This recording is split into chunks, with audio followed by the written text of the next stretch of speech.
you a student, mentor, or parent that loves robotics? Then you're in the right place. Up-to-date info on all things robotics. This is the RoboZone Podcast with your host, Pete Ekman.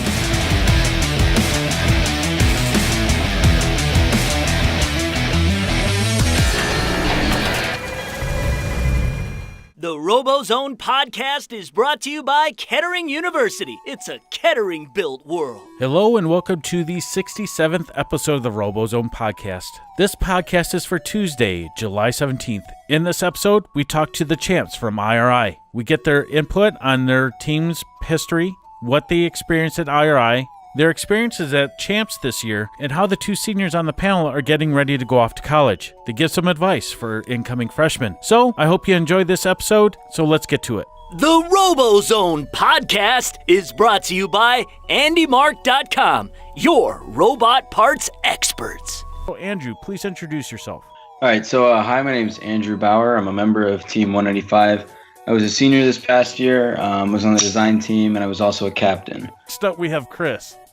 Hi, I'm Chris Bonomi. I'm from 195 as well. I was also a captain, and I program and drive the robot. And we have Josh. Hey everyone, my name is Josh Miller. I'm a mentor on FRC Team 2168. I'm the assistant coach and lead mechanical mentor.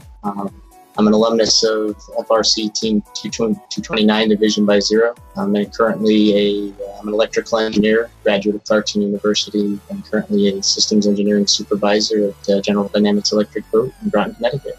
So you guys were at IRI, but before we get to that, I would like to hear from Andrew and Chris. Tell me a little bit about 195. What's the history of 195? So 195, this was our 21st season, right? It's a really great team. I mean, it's pretty much like a family. I met a lot of my friends on there. We have a very tight-knit group, and a lot of people on the team makes for a lot of friends and everything. It's really cool. I mean, in the past 4 years that we've been on the team, I think it's been our most successful 4 years, and this year especially was our most successful year. And hopefully the underclassmen keep that going next year. I don't have much to add other than we work a lot of hours. You know, we're pretty dedicated to what we do. You know, we always try to do our best at the competitions. And both seniors, so you guys are getting ready to go off to college. We'll get a little bit about that from you guys in a little bit. Josh, tell us a little bit about 2168. Tell us a little bit about the history of the team and what you guys did this season. Sure. 2168's been around since 2007, so 11 years. Kind of going off a little bit off of what Andrew was explaining, have a lot of similarities there. We're very much a family-oriented team. We treat each other all like family and put that as our priority. I think the way we like to operate is we like to use robots to build people. That's our motto. It's been a really, I'll say, interesting career for me as it relates to the team. I joined the team back in 2010, and so I've been with the team 9 years, and we've seen a tremendous amount of ups and downs and challenges and growth. The past couple of years have just been an amazing experience and an amazing ride from us. It really started with 195 at New England Championships back in 2016 at the New England Championship, and we've just seen a tremendous amount of growth in sponsorship and parental involvement, just an overall huge growth in bond and teamwork that's ultimately led us to where we stand today. Chris, tell us how 195 season went with Power Up. I mean, we're going to talk about IRI here in a couple moments, but tell us a little bit about what you guys did in the season. You know, did you take any blue banners home for the team this season? We actually had a really successful season this year. We were very fortunate. Our first event was the Southern CT event, where we ranked second, I believe. Yes, second. And we also won the event. Then we went to Hartford district event in New England, and we won that event again. I believe we went undefeated throughout that event, which was very nice, pretty cool. Then we went to district champs, ranked first once again, and also won that event. And then we were fortunate enough to win our division at Worlds in Curie in Detroit. And we'll get a little bit into Detroit and your experiences there in a second. Josh, tell us a little bit how the team did this past season with Power Up. So we had also a very good season for us as well, very successful. Our three districts that we attended two within our district in the New England district, and then one outside in Mar. Our first one was at Southeast Mass, where we ranked 7th and were picked by Team 88, the second seed Alliance, and went on to win that event. We then went the following week to the Springside Chestnut Hill event in Philadelphia, PA, where we were partnered up with Team 225 Tech Fire, a great team there, and we're fortunate to win that event with them. And then our final district event was at Rhode Island, where we partnered up with another great team in 6328 Mechanical Advantage, a really great young team coming up here in New England, and we were fortunate enough to win that event with them as well. New England Championships was quite a bit of a challenge. We implemented some new design changes that took us a while to work those out, and unfortunately, by the time we got those worked out, we just fell down on teams' pick list and ended up going out in the quarterfinals. Very happy to play with the teams we played with. Great experience. We went on to Tesla Division in Detroit, where we were partnered up with a couple Michigan teams and went out in the quarterfinals. So Andrew and Chris, how did you like the Detroit Championships? You know, moving from the St. Louis, I'm sure you went to St. Louis in the past. How did you like from St. Louis to Detroit? So it's a little different. I mean, the St. Louis is nice, it's big, open, you can see every field, and I'd say Detroit is the same way too. Curie was on the very end by the wall, so we were kind of in our own little corner. We had one field next to us. I believe it was Archimedes. I think so. It was cool. One thing I would say is the pit assignments were it was a little bit of an adjustment from previous years where it was all in like numerical order. This year it was all randomized, and it was a little confusing to get around. But overall, the Cobo Center it's a beautiful venue. I really liked it, and Ford Field seemed very nice. It's cool playing against like the half of the teams from the north. I mean, it was nice. It was a beautiful venue. Chris, did you get a chance to go out in Detroit and sample some of the places? They have some good food. They got some killer barbecue down in Detroit. It's kind of revitalizing that area. We didn't get to go out a whole lot. We were kind of opening to closing with the pits and really just wanted to get some rest, but it seemed really nice. A couple of people that we knew went out. It seemed like a pretty nice place to be around. Everything was... Yeah, I mean, on lunch break, they had that one stand there that had really good brisket. I'll give them that. I mean, that was amazing. I like that brisket. Something you'll be eating again if you guys, and we all know you will, make it back to the championships next year. Josh, How was your experience with Detroit? You guys came down to Detroit for the championships, or I should say up. How did you guys enjoy the area? I think we really enjoyed Detroit. It was, as far as the venue was concerned, I'll echo what was said previously. We were very frustrated by the randomization of the pits, but otherwise the Cobo Center works out, I would say, pretty beautifully for setup. I'll say my personal opinion that I think was echoed by a lot of my teammates was, being extracted from that big dome experience that we had in St. Louis, and I'm dating myself here in Atlanta and Houston. It took away, I'll say, the mystique and the awe of competing in that environment, such that, hey, you really got to go really, really far to get that experience back by going to Ford Field on the, semifinals and finals in Einstein. So that was my only really negative takeaway. Overall, the area was, we were a little concerned about safety and so forth, but the area was, as you said, is growing and sprawling, and so it was very safe. I'll say clean, and we had a great time. We ended up pairing up with 2169 King Tech from Savage, Minnesota for a couple outings, and it was really great to meet some teams from, say, the other side of the country and see what they're doing and what they're all about. Did you guys, I have a question for all you guys. Did you guys like the pits being as close to the fields? I know I've been to St. Louis before. The pits were not as close as this. It seemed to be, it took a little bit of the pressure off teams where they could fix something and get right back to the field. Does that make sense? Did you guys enjoy that?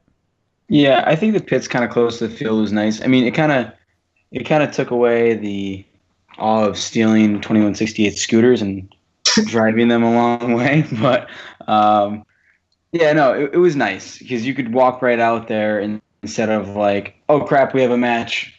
Hold on, we have to wait we have to leave 20 minutes before the match, whereas you could leave like 3 minutes before the match there. So it was nice in that sense. And did you guys get a chance to walk from Cobo Hall to Ford Field to watch the finals? Actually, a couple members of our pit, Chris and I included, didn't actually get a chance to make it down to Ford Field. We don't really know what the issue was, but when we were loading out, there was a big line, and it took us like hours to load out. So by the time we were out of there, it was pretty much finals were over. I had to stream it on our phones. Right. Josh, did you get a chance to go to Ford Field? Not personally. Most of the team did, but as Chris said, we struggled with loadout, and so I ended up watching the Ford Field from the hotel room.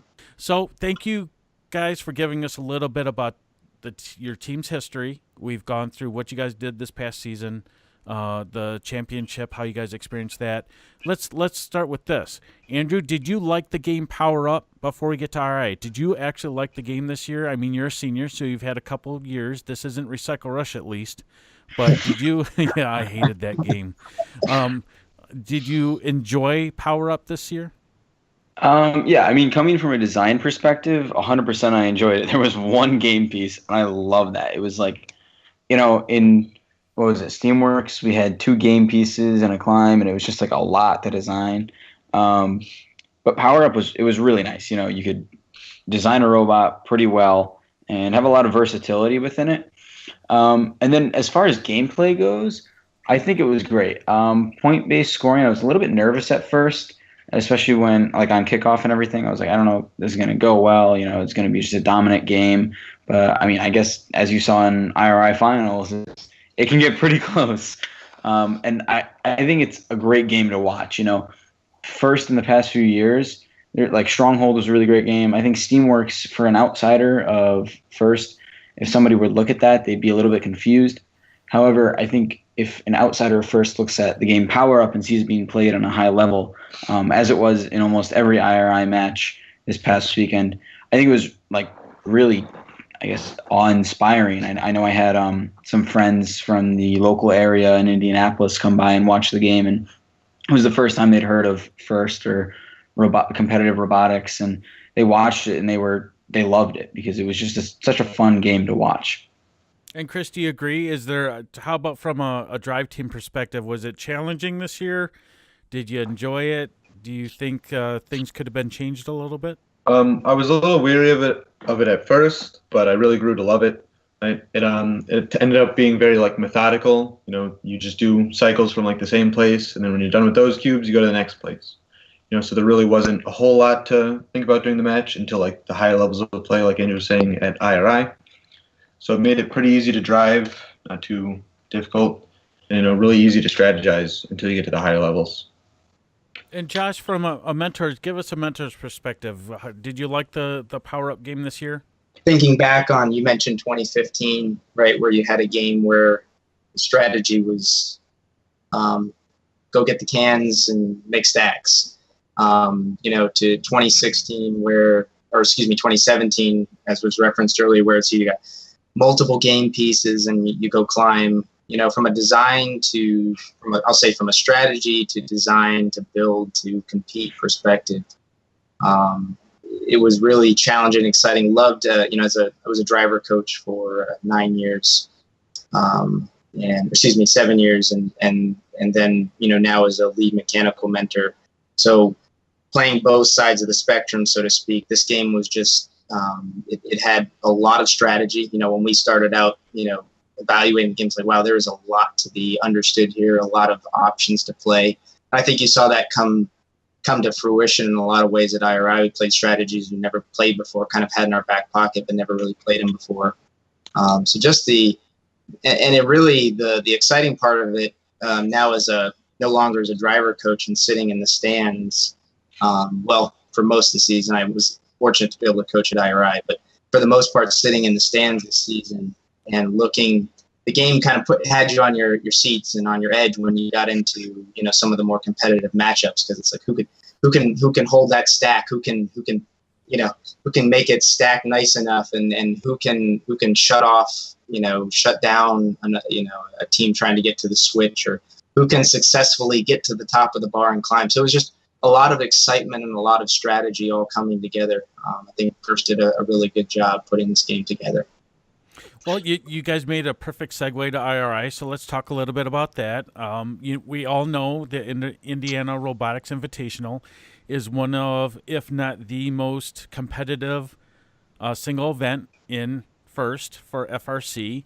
Andrew and Chris, give us a little bit about 195's experience. We know you took home a blue banner along with Josh's team, but tell us about what happened during the weekend. Going into it, we were we were happy with our robot. We felt it was a really well-designed and just a good robot overall that can perform well.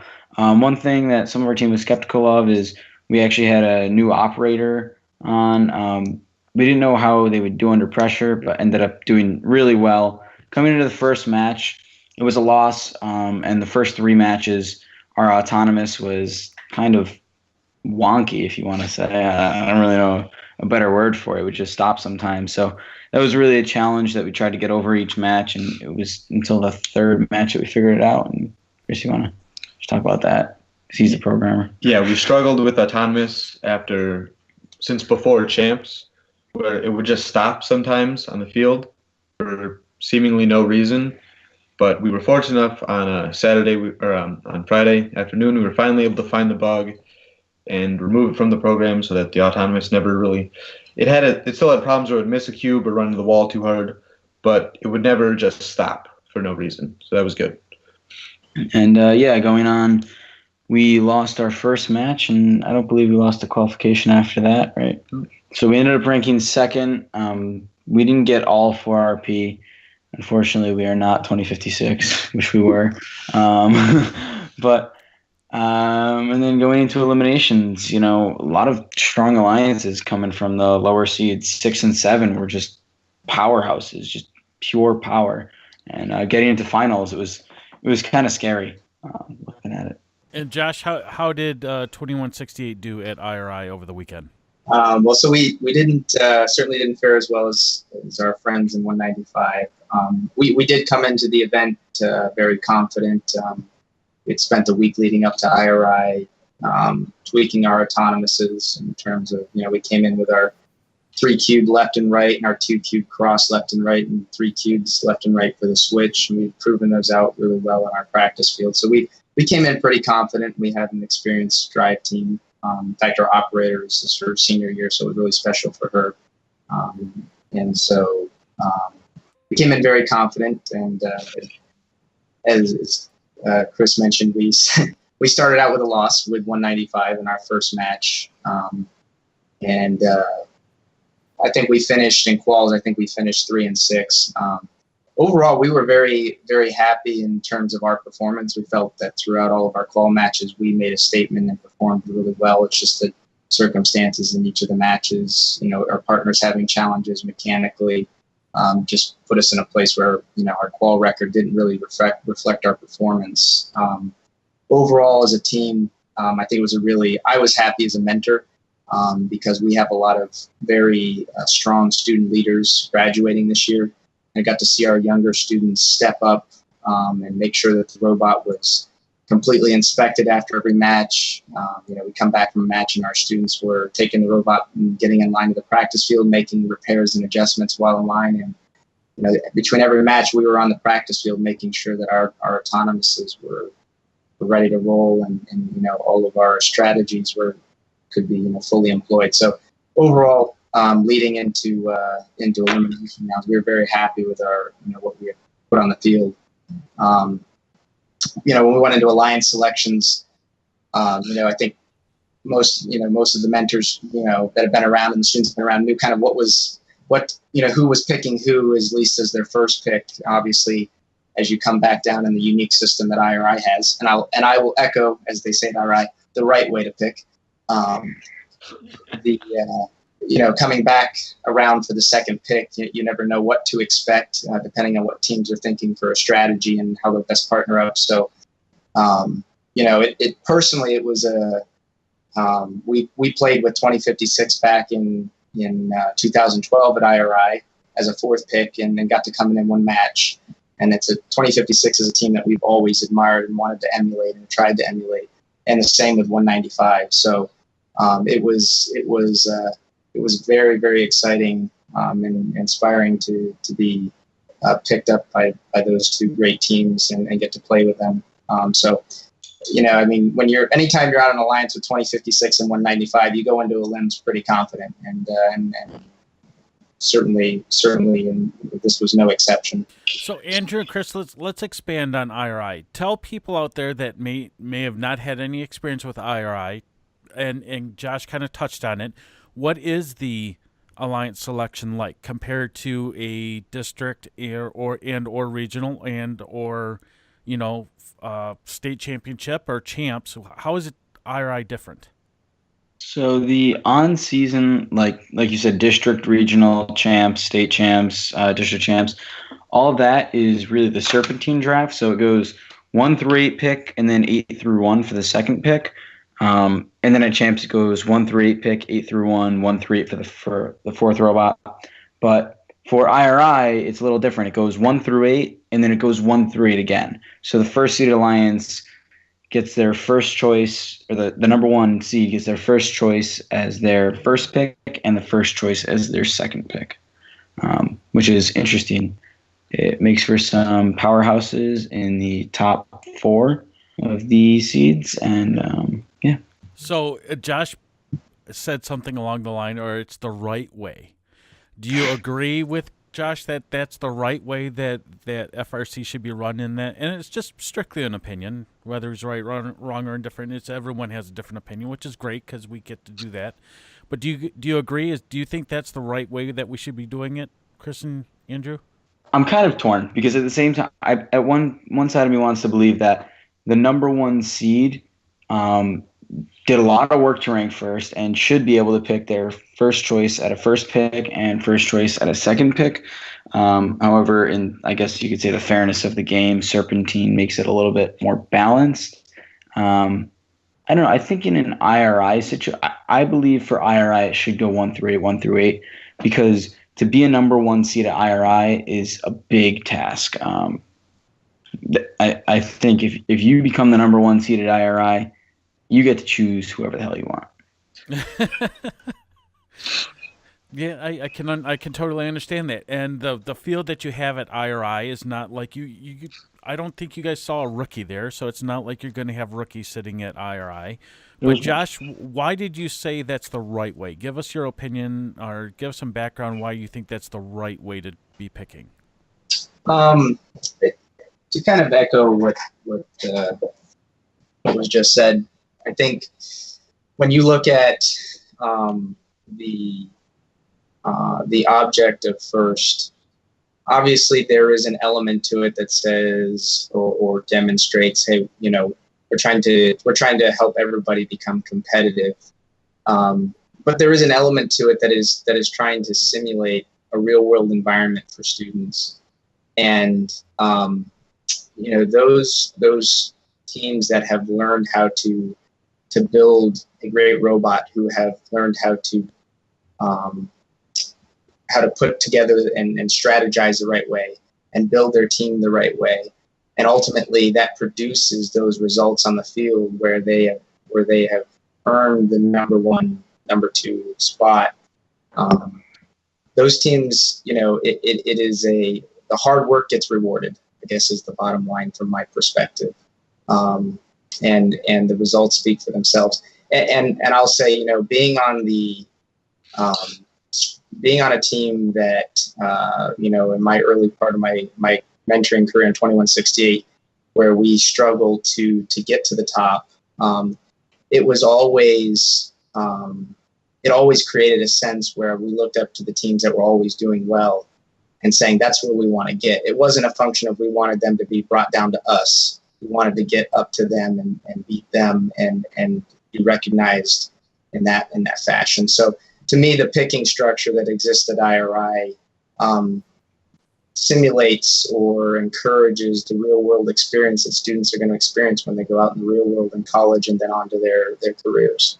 One of the ideas I brought up in the last podcast was I think that at every level, the district, the regional, the state, the champs, even IRI, that there's 3 picks for every alliance so that you get more teams that are involved on each alliance, whether they're playing or not. It gives someone like the rookie teams a way to get a blue banner or to better themselves because they're matched with teams where they can learn from it. And that's also about, the industry and stuff like that. You're not always going to be in a company that's the highest level company. Sometimes you don't get to that level. It depends on how good and your work ethic and the school that you go to and the grades that you get and all that type of thing. But I think we all can learn off each other, and I think that's what FRC and First promotes the most is we all want to learn off each other. That's why we're the biggest. I joke around and say we're the biggest group in the country, other than the military. We have a built-in network of friends, no matter what team you're on, and we all will back each other. At least I believe that. Do you guys believe that same sentiment? Yeah, I think competition goes far. Some people get upset. Some people don't get upset. But at the end of the day, I think everyone first does have each other's backs. We're all going for the same goal. I agree. I mean, some of the best friends that I have in my life right now, and since I joined First when I was in high school, exist in First, it's First was a big part of molding and shaping me into the experiences that I have and driving me to want to give back to the students that I now mentor. So, and that wouldn't be possible without the dynamics that First creates and the inspiration that it provides. And if you really, really, really, really want to go to that anti-snake draft, earn your way to IRI. And then go play with the big boys, right? Yeah. What's the motto? It's where teams come to... Where the egos come to play. That's it. I love that. It's got to be on so a t-shirt true. somewhere. So thanks for giving us some insight on how you guys won the the coveted blue banner out of IRI. I hold a lot of respect for that banner being in someone's shop. So let's talk a little bit about outside of IRI. Chris and Andrew, you guys are both seniors, correct? Are you seniors now, or are you going to be seniors in the fall? We are seniors now going into college. Okay, so you're going into college. So give us a couple pieces of advice that you give to someone that's coming right into say they're going to be freshmen in the fall. Give a couple pieces of advice from a senior, and we did a couple podcasts on this.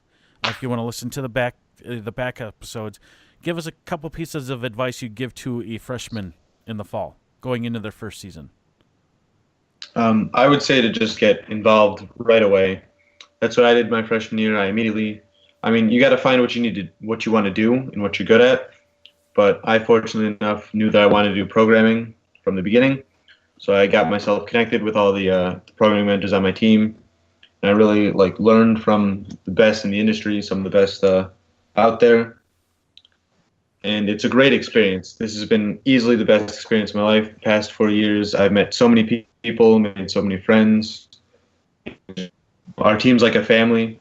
Try to make as many connections as possible. Yeah, I'm going to backpack it off of Chris and say, get involved. I mean, Chris hates when I say this, but you get out of it what you put into it, and it's so true. If you put a lot into First, you're going to get a lot from First. And that's what I've noticed. So start early. I joined as a sophomore, and I regret it. I wish I was on freshman year. But yeah, I'd say get involved because you're going to learn more from your robotics team than you probably will in most of your classroom environments. You're going to learn beyond just technical skills. I mean, just personal people skills, soft skills, as they say. And just like Chris said, it's the best experience I've ever had. I have an ongoing joke that robotics kids have better personal skills than anyone else in their generation, period. No matter what sport you play, robotics kids, whether you're working on the business plan, whether you're working on the chairman's award, whether you're a driver, whether you're a operator, and you have to deal with the coach that's yelling behind you 24/7 and trying to make sure you don't have a heart attack at the same time, or tell them to shut up, which we would never want to hear. Anyways, we're just trying to do the best we can as drive coaches. But I mean, you guys brought up some really good points. Where are you guys going to school, Andrew? Where are you going to go to college? I am going to UConn. Yeah, very interesting. Very interesting. And Chris, where are you headed to? Florida Tech. Florida Tech. Wow. Two opposite pieces of our country. I mean, there's a fair distance away from there, but thanks to Skype and cell phones, you guys can be Skype each other, and we'll just leave that at that. Because there'll be a joke there somewhere.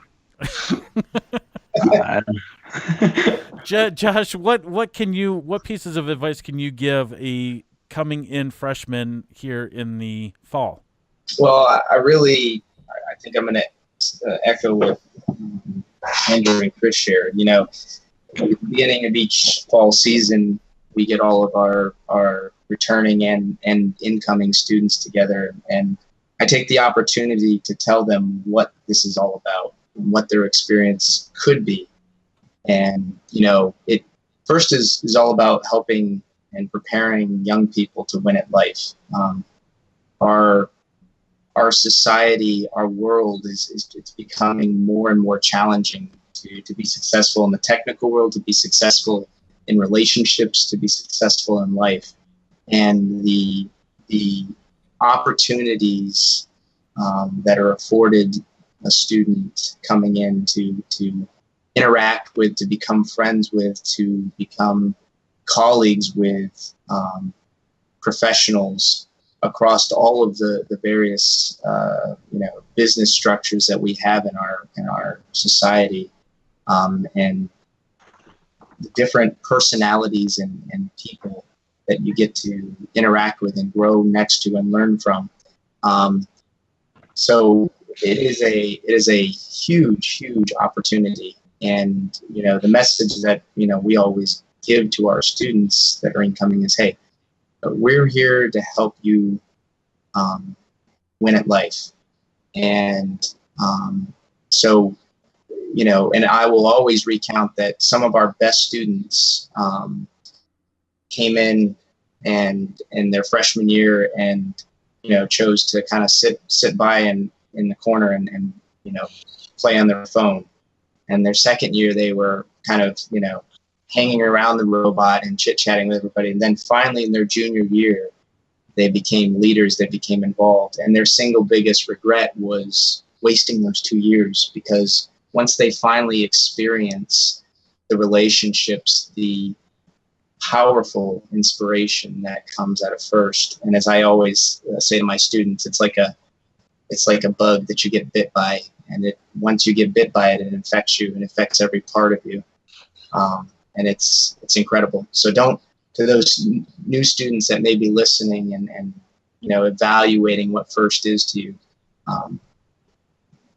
take it from us that are talking that it's not something that you want to take lightly. It's not something that you want to dabble in. It's something you want to commit to, because it will pay dividends for the rest of your life. That's all good advice. You got really deep on that one. I didn't expect that. So you can tell you're a mentor for a while. Well, I have one more question for all you guys, and then I'll let you guys go. So we're going to start with you, Andrew. Tell me what you think Deep Space is going to be. I know this. I told you this is the ringer question.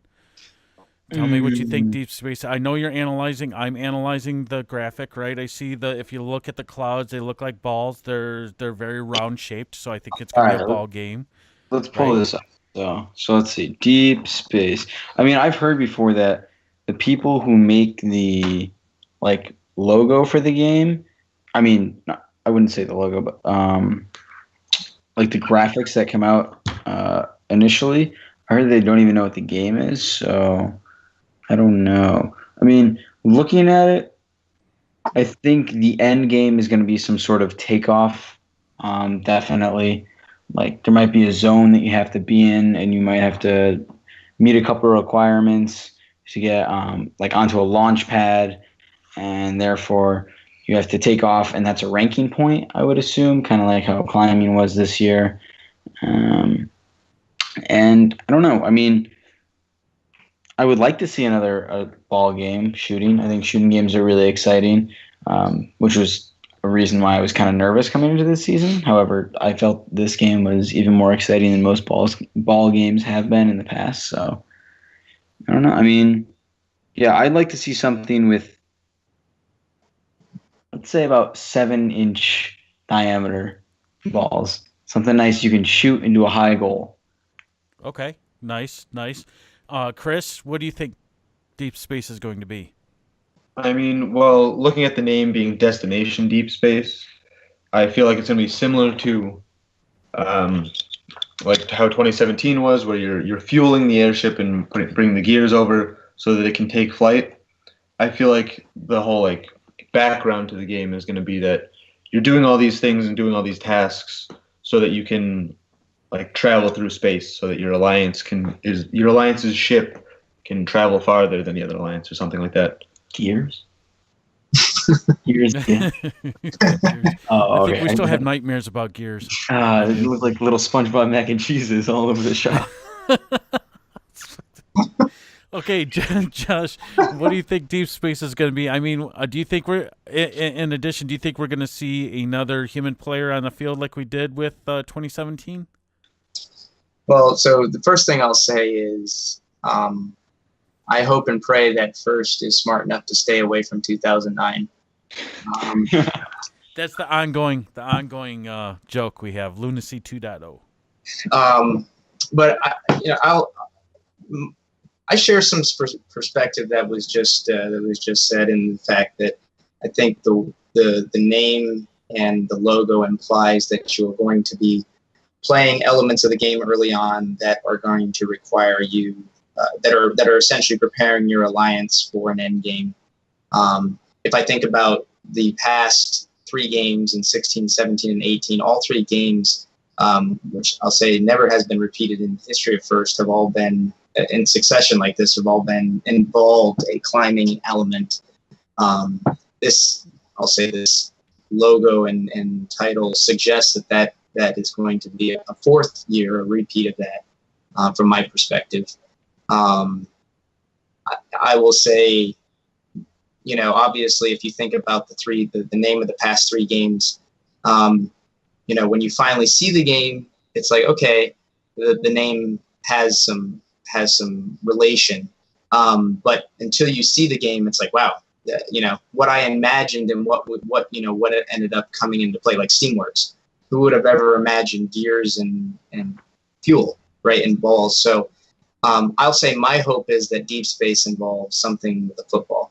That is the one sport that hasn't been played yet in First at the FRC level. And 2006 was my favorite game of all time, and I would love to see 2006 revitalized to an extent where you could shoot footballs in the same sort of gameplay. In terms of the human player, I'm going to go out on a limb and say that I don't think they'll be back out there.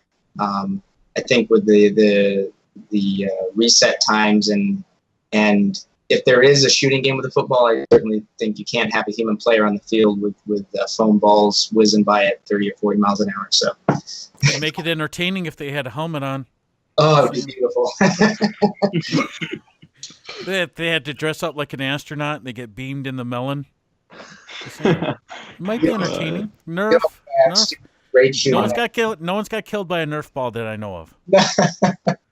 So I'm just saying, having when the one thing I liked about 2017 was you had one more drive team member that was you had one more kid that could get out there and do something. And sometimes I feel bad when these really big teams, it's a competition in itself just to get on the drive team, right? And then everyone else is doing scouting in the stands, and we all have been there. Scouting's not the most fun thing; it's the most necessary thing, I would say, because you have to know your competition. But I thought that having those airships was pretty cool. Maybe they'll be reused, just different paneling. It kind of looks like the moon lander, a little bit. It does. I don't know. But we'll see what happens. I hope you're wrong about the football, though. I don't want to try to design something that throws a football. That's going to be hellacious. Oh, But just my own overthink. opinion. Just what? I said you're just overthinking it. Yeah, I know. I tend to do that. I'm a mentor. We'll leave that at that. Well, I want to thank all you guys for coming on tonight. Congratulations again for winning IRI. But as you sign out, please tell us again your first name, last name, the team you're from, and then how we can follow your team on social media if you know that information. So we're going to start with you, Andrew. All right. So my name. Hi, I'm Andrew Bauer. Goodbye, I'm Andrew Bauer. And I will give you the social media for my team. I think it's FRC Team 195 on Instagram. It's Cyberknights 195 on the Twitter. That thing. And then for Facebook, I think it's just FRC Team 195. It should pop right up in the search bar. So if you guys want to go check it out, that'd be awesome. Thanks. And yeah, thanks again for having me. It was great talking on the show. Really enjoyed No problem. Hey, Chris, you're up next. Once again, I'm Chris Bonomi from 195. I just want to say thank you for having me. It was a great time. I love getting the students on. It's actually kind of rare that we have students on the podcast, something we're trying to turn around, because it's really kind of about you. Me and Josh, we'd love to have, talk time to talk about robotics, but when we get the kids involved, they really start to grasp the things that we want to get, through, and it's a mechanism for you guys to give feedback. So we love having you guys, so thanks for coming on. Josh, you're our last one, and we're out. All righty. My name again is Josh Miller, and I'm a mentor on FRC Team 2168. You can find our website at team2168.org. You can follow us on Twitter at Fitch Robotics at Team2168. You can also find us on Facebook, Team 2168 Aluminum Falcons. I'd love to hear from you. So, and Pete, thanks again for the opportunity. It was a pleasure. And to my friends on the other side of the phone in 195, it was a pleasure playing with you guys, and look forward to seeing you again in the future. The RoboZone podcast is brought to you by Kettering University. It's a Kettering-built world. Once again, I'd like to thank the guys for coming on the podcast, telling us a little bit about their experiences at IRI. Sounds like it was an amazing event. And don't forget, that's not the only event this coming summer. This coming weekend is RoboCon here in Michigan, as well as we have Robo Day, which we interviewed in a past episode with those event coordinators, and the Baybot Bash also. If you have an event that's coming up and you'd like to get it promoted, please reach out to us on our social media, and we will do our best to get you on the podcast and help you in your efforts to get your event a success. Thank you for listening to the RoboZone podcast. Once again, this was the 67th episode of the RoboZone podcast. You can listen to us on Google Music, iTunes Podcasts, and SoundCloud. Thank you for listening, and we will talk to you again next week.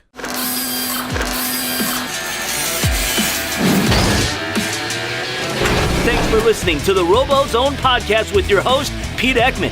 Find us online at robozonetv.com and on Facebook, Twitter, YouTube, and Instagram.